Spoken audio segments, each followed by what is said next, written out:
ఆత్మను స్వీకరించింది ఈ శివలింగాలే. ఓకే. జ్యోతి జ్యోతిర్లింగాలనేసరికల్లా ఆ! అలాగా.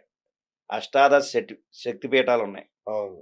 ఈశ్వరుడికి తత్వం దగ్గరికొచ్చేసరికల్లా అమ్మవారు ఎప్పుడూ ఉండాలి కూడాను. హ్మ్.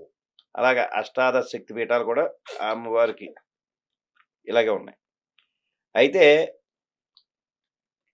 అలాగే మనకి ఇక్కడికి తమిళనాడు వెళ్ళామనుకోండి. తమిళనాడులో కూడా నటరాజస్వామి ఆలయం హ్మ్. చూస్తాం. తిరువన్నామలై తిరువన్నామలై, అది గూడా అగ్నిలింగం గదండీ! అగ్నిలింగం. ఆ!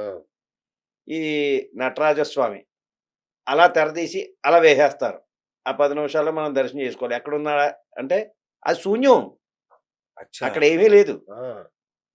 ఏ క్షేత్రం అండి? ఆహ్, నటరాజస్వామి ఆ! క్షేత్రం. అయితే శూన్యం. అక్కడేమి ఉండదు.